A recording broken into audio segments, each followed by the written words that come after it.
It's a beautiful view from here, and so peaceful. Just me and the birds. There's something about solitude amidst the hive of society. I'm not a fan of society, I don't like people. There are too many people these days. Makes it hard to find someone. Too many people with the same names. I suppose we've run out of new names, haven't we? That's why celebrities call their children stupid names like, well, Sparkle, for instance. That just smacks of desperation, doesn't it? That need to find a name for your child that is original. But what they don't think about, parents, is that whilst it's all well and good for a little girl to be called Sparkle, that same child, when she becomes an adult, will most probably resent her parents for calling her such a silly name. Sparkle. Sounds like a children's comic or a cleaning product. You would think people would have more sense.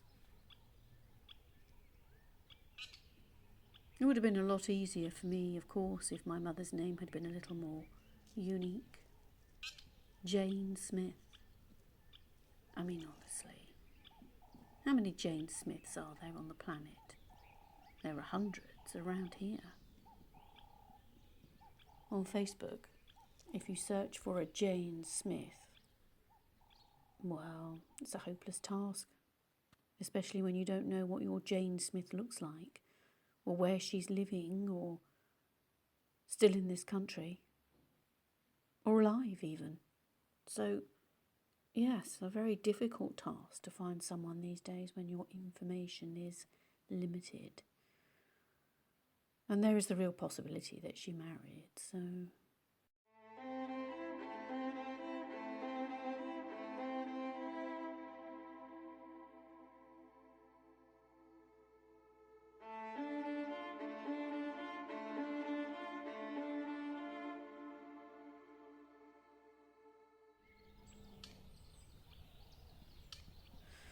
So, this is my annual visit to the Downs.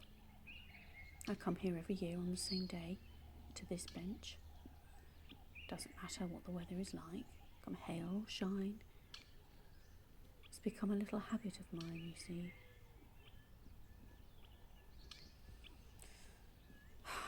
I love that you can see the sea from here. All this green up here and the blue of the sea down there. Marred somewhat by the slab of urbanity in the middle. It's been ruined by the building of that supermarket, right smack in the middle of what was once a very rural view.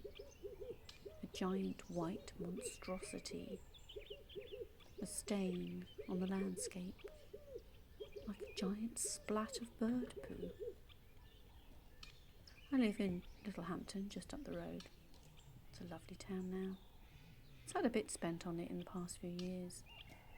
Scrubbing up well, as they say. I must have been born near here. No way of knowing precisely, of course. Worthing seems most likely. Perhaps Goring or Ferring. To bring me up here indicates a local woman, doesn't it? This is where they found me, you see. By this bench. Maybe not this exact bench, I suppose it's been replaced over the years. Wrapped in a mother-care woolen blanket, white and pink check, wool fringing. I've still got it, of course. It's all I have. Of her. I often get it out and touch it. Smell it. Not that it smells of anything from all those years ago. All I can smell on it is a slightly stale smell of age. A hint of damp. I should wash it, I suppose, but And I know this sounds silly, I think of my mother's hands on that blanket, wrapping me up in it, carrying me up here, leaving me at the feet of this bench, and walking away. I mean, what a fucking bitch.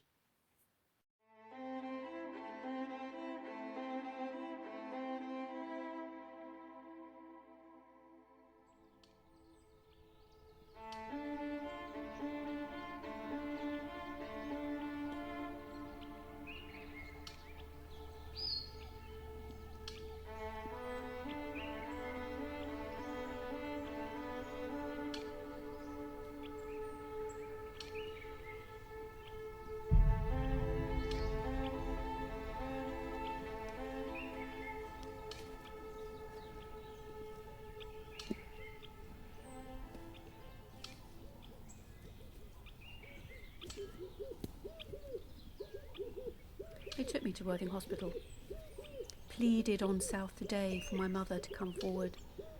They were concerned that she may be in need of urgent medical attention. They always say that, don't they? I've got a copy of the programme on a videotape. I watch it every year on the anniversary of my abandonment. See the images of little me in the hospital and the blanket displayed in case it prompted someone to come forward with any useful information. They named me after the woman who found me. Rachel. Lovely woman. She took an interest in me, and we've kept in touch over the years, even during my time at the children's home. I was really hoping she would adopt me or something. It was Rachel who kept the blanket for me. I wasn't wearing anything else. I was a day old, apparently.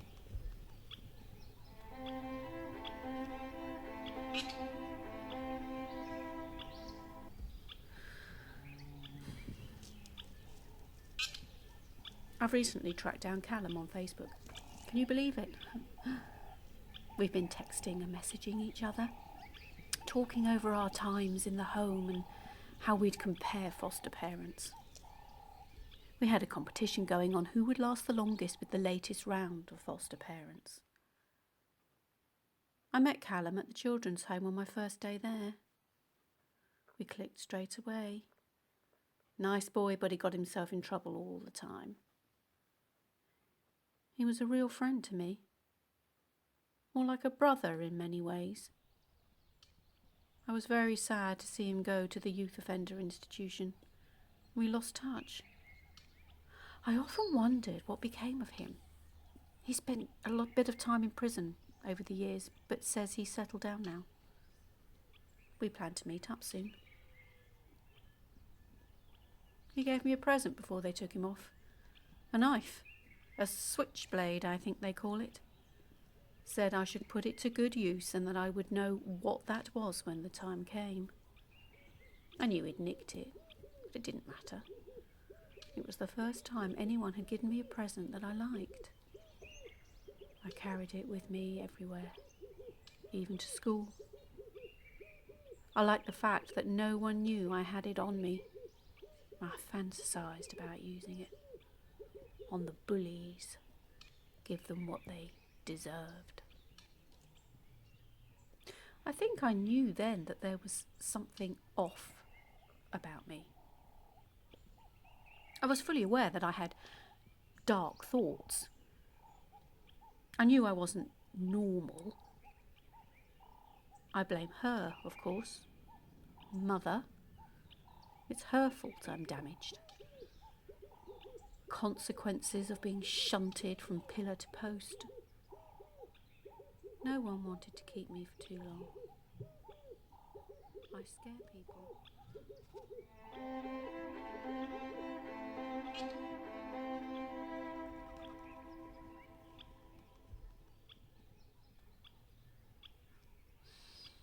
About 5 years ago, Rachel said she'd had heard that a woman had turned up at Worthing Hospital asking if anyone knew anything about the whereabouts of a baby abandoned on the South Downs at High Down Rise.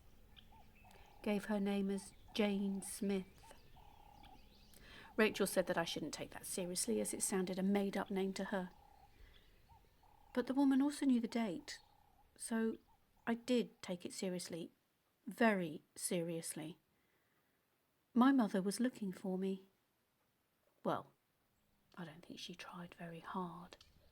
It wouldn't have been that difficult to follow the trail, surely. So I thought I would try to find her instead. I thought I'd found her, Jane Smith, my mother, about 4 years ago, not long after her reported inquiries about me at Worthing Hospital. I found her on Facebook after all. She lived in East Preston, literally just at the foot of these downs. I did a bit of reconnaissance, found out where she worked. It's amazing what you can find out about people on social media, isn't it? She wasn't very good on privacy settings. All her photos and friends displayed. I'd sit outside her office and watch her coming and going. Started following her. 18th of June, the day of my birthday and subsequent abandonment. I followed her. You can imagine my shock when she came up here.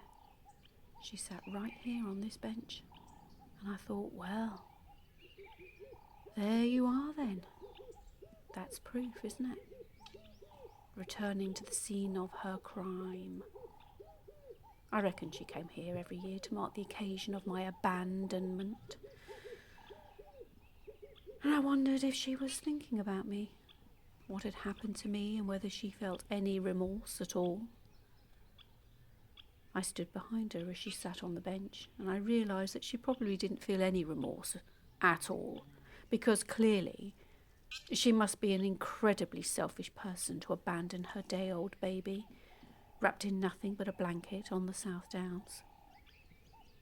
And because she would have tried harder to find me, wouldn't she, if she really felt true remorse and regret for what she did that day.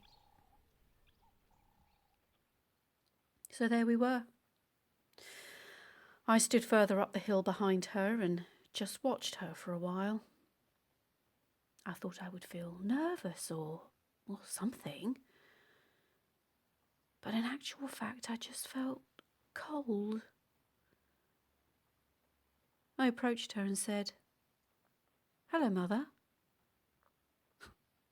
She turned with surprise, looked confused. She was still looking confused when I left her, wiping the blood from my knife. Of course, I realise now that she wasn't my Jane Smith. An error on my part, and I am sorry about that. I've made the same mistake for 4 years in a row now. I'm so convinced at the time that I'm right, that I've found her at last. Rachel has told me not to come up here anymore. She understands, of course, why I come, in the hope that I will one day somehow meet my mother. But Rachel is concerned about the spate of knife attacks that have been occurring up here in the past few years. There's talk in the media of a serial killer. She says it's not safe for women to come up here alone to such an isolated spot. I tell her not to worry. I can take care of myself. I think this time I've got it right. She's over there, sitting on the slope, looking out to sea. I'll go and say hello.